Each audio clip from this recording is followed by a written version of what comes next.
true YouTuber with pajama pants on. Hello guys, welcome to my YouTube channel.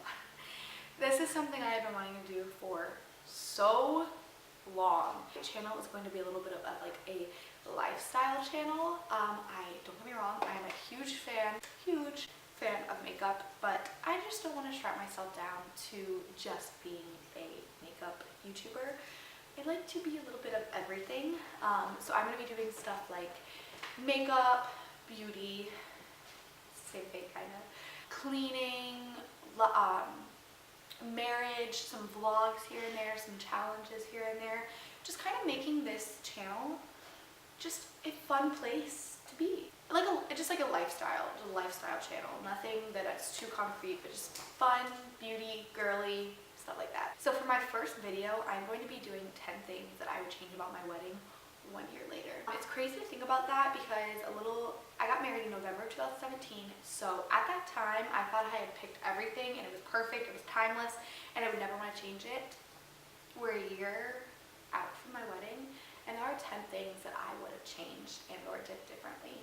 So I'm going to share this with you today. I know a lot of people in my circle who are getting married right now and are engaged and planning weddings, so I thought this would be helpful to kind of give you guys an insight on a couple things that I wish I would have done differently.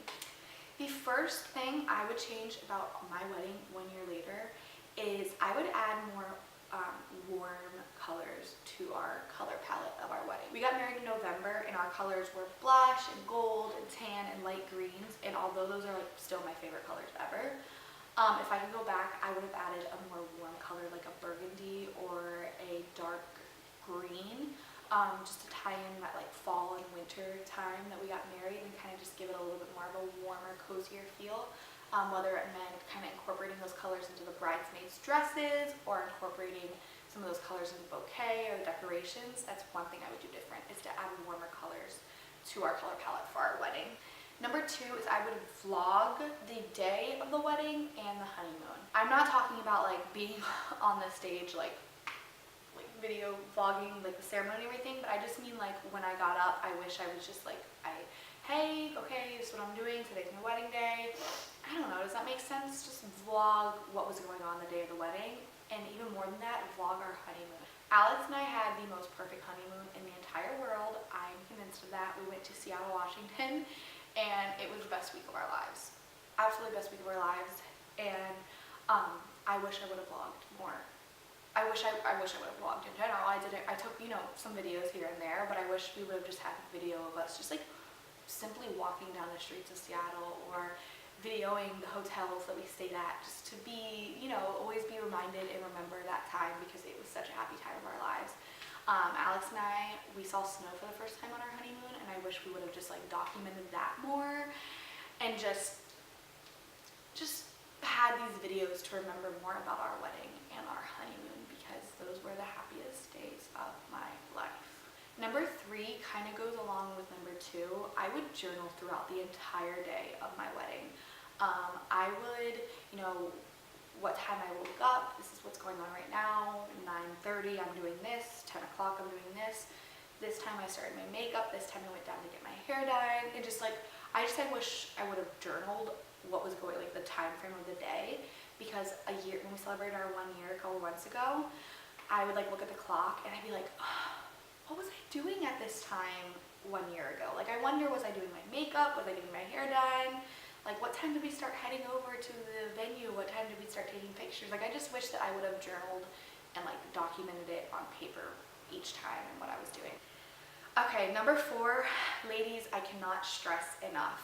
I wish that I would have been more, what's the word? I wish I would have thought more about the makeup that I was putting on and using. I would not change anything about my makeup. I love the way I did my makeup. However, I would have to say, make sure that you're choosing products on your wedding day to use, not just when it comes to makeup, but just anything that you are familiar with. I did my own makeup and I tested every single product 50 times before I wore it on my wedding day. I did so many trials on myself. I really did put in the effort to ensure that I was getting the best. And so I had everything picked out and everything all ready, and I last minute decided I had this lipstick that I was gonna do, and I loved it. I picked it. It was like just a little bit of like a natural color that just emphasized the natural color of my lips, and I just wanted it to be very simple. And then last minute I was like, should I do like a burgundy or like a red color on my lips? And everyone's like, yeah, you should do that. I was like, I think I'm going to, but I didn't bring any red.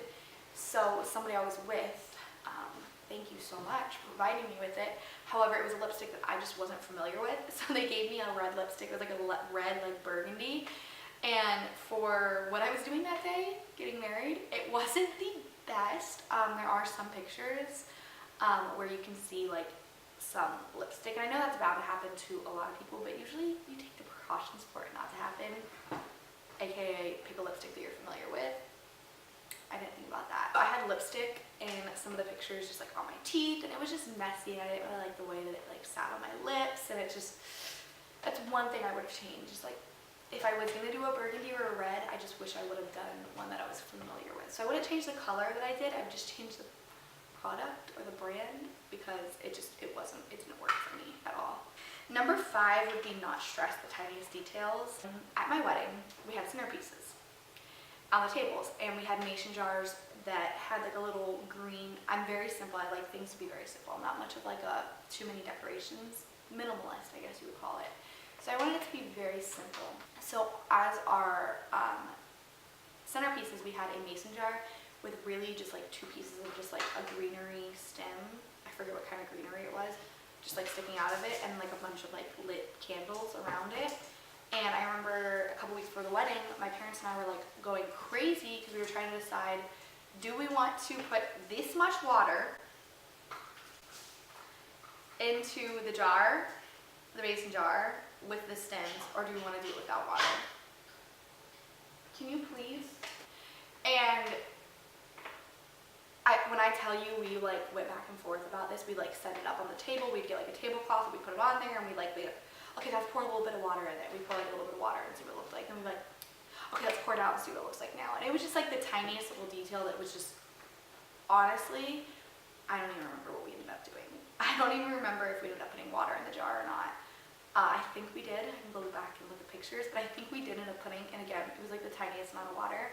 But it was the tiniest detail that, first of all, I don't even perfectly remember. And I'm sure none of the guests even looked at like the jar and were like, oh, you know, I'm happy they put water in that. There's so many things that were teeny tiny that I don't even remember how we ended up doing them, and it didn't affect my day whatsoever. So don't stress. I mean, it's good to be like, I like putting a lot of detail into my wedding, but don't stress those tiny details. Next is number 6. I would have my vows voice memoed on a phone. I do have McGregor. I swear I'm about to take that toy from you. I do have like a video of our wedding and of our ceremony and stuff. But I would just love to either have like one of my bridesmaids or one of our groomsmen just take out like their phone or our phone, and just like right when we begin like our vows, not the whole ceremony, like no, just our vows memoed onto our phone, so we can just go back and like listen to those every once in a while. Or like when I get a little ticked off at Alex, I can like, oh yeah, I promised I wouldn't get mad at you all the time. Number 7 is I would print or store my pre-wedding / honeymoon photos ASAP. Flippin' P. We have so many pictures from our honeymoon, don't get me wrong. We have so many videos, and we have so many pictures of the days leading up to our wedding and stuff like that. However, a couple months after Alex and I got married, I actually ended up getting a new phone. And a lot of my pictures were not saved on my iCloud. There are certain videos and pictures that we just don't have. Alex was smart, and he like saved his somehow, or something happened where they were transferred to his phone. But there are pictures I took and stuff that I wish I could look back at. Like, for example, we had already, McGregor's our dog, and we had already put a down payment on him and stuff before we even got married. We knew we were gonna get him. And on our way to our wedding rehearsal, Alex and I took a video in his car of us like saying like, "Hi McGregor, this is your mom and dad. We're getting married tomorrow." I don't have that video anymore because, so save them into an iCloud as soon as possible. Into the iCloud, I don't even know how to put that on. Obviously, I don't know how that thing works. Number 8, don't wait until 48 hours before you leave for your honeymoon to start packing. I literally waited the day of our wedding rehearsal to pack. And if you do the math, that was the day before the wedding. And if you continue doing the math, that is 2 days before the honeymoon. Oh my Lord, don't do that. Pack like 2 weeks before your honeymoon, even if you have to live out of your suitcase just a little bit. Where we went, Seattle, it was really cold, and we live in Florida, so winter clothes aren't really something like a necessity for us in the middle of November. So I could have packed a lot of stuff and not even thought about it. That's something I would change, is I would pack for my honeymoon a week to 2 weeks before my wedding. Get that out of the way. Don't add extra stress. Don't add extra things that you really don't need to be worrying about right now. Number 9, take advantage of the delicious sweets that you have at your wedding. I didn't have any cake, and I didn't have any of the cupcakes that were my favorite cupcakes ever, and I didn't like have a cup of coffee. And we had the cutest thing. We had like a coffee bar instead of like a regular bar. We just served like coffees with different syrups and creams and stuff like that, which was really cute. And I didn't even get any, like, I wish I would have just, like, I ate. I made sure to eat. I had good food. We had good food at our wedding. I wish I just would have sat down again and just got like a cup of coffee and a couple cupcakes and just enjoyed the delicious sweets that I had at my wedding. And last but not least, I would make sure to pay more respect and thankfulness to our parents at our wedding. I wish that Alex and I would have made like a little speech or taken a moment to just honor our parents in some way, because they really, this sounds so cheesy and it sounds so like everybody says this, but we wouldn't have been able to be where we were at 22 years old getting married without them, and the example that they were to us, and the wisdom that they instilled in us, and the support that we got from them, both just like verbally and just the way that they stood by us as we were planning this wedding, and financially supporting us, and just making this day as special as they could for us because they loved us so much. I just know that my wedding day would not be anything that it was without my parents, without his parents giving so much and providing so much for us. So I would have taken more time to honor them and thank them so much for everything that they did and have done for Alex and I to help us get to where we were that day.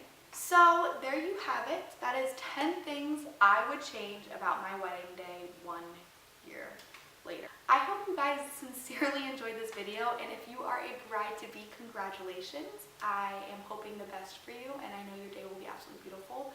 If you liked this video, please subscribe and like and join my little family here. I am so excited to start this journey on YouTube, and I'm telling you, I have really good and exciting ideas for videos, and I can't wait to share them with all of you. So if you want to make sure that you're staying up to date, make sure you subscribe, make sure you like, support a new YouTuber on her journey. Hope you guys enjoyed, and I will see you in my next